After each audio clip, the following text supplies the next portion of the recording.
এই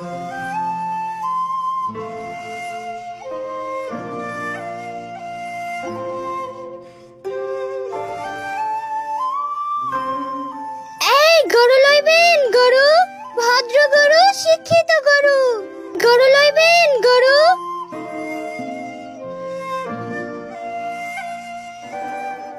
এই মামা, তোমার গরু এটা কোন দেশি? দেখে তো অস্ট্রেলিয়ার মনে হচ্ছে। কি যে কোন না মামা, এইটা অরিজিনাল খাঁটি দেশি গরু। ছোটবেলা থেকে আমি লালন পালন কইরা বড় করছি, আর সব সময় তাজা তাজা ঘাস খাওয়াইছি। কিন্তু দেখে তো দেশি মনে হচ্ছে না।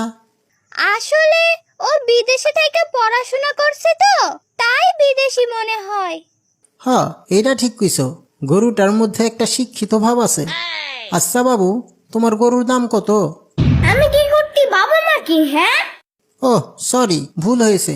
তা ব্যাপারে সাহেব, হাটে গরু বিক্রি করতে আইছেন, তা আপনার গরু একটা কেন? আর গরু কই? না মানে এত মানে মানে করতেছেন কেন? সত্যি কইরা কোন তো, গরু আবার চুরি কইরা লয়েন নাই তো? আরে না, কি যে কোন না, এইটা আমার নিজের খামারের গরু। আমি অনেকগুলো গরু আনছিলাম, সবগুলো বিক্রি হয়ে গেছে, এখন শুধু এটাই আছে। সব গরু বিক্রি হইয়া গেল, কিন্তু এটা বিক্রি হইল না। তাহলে তো এই গরু কিনা যাইব না। এই গরুতে নিশ্চয়ই সমস্যা আছে, যার কারণে সব গরু সবাই কিনছে, কিন্তু এইটা কেউ কিনে নাই। হোয়াট দ্য ফাও কথা! এটা শিক্ষিত স্মার্ট গরু, তাই দাম বেশি। এই জন্য কেউ কিনতে পারে নাই। আপনাকে দেখে বড়লোক মনে হইতাছে, আপনি চাইলে এই গরুটা কিনতে পারেন। আচ্ছা ঠিক আছে, তোমার গরুর দাম কত?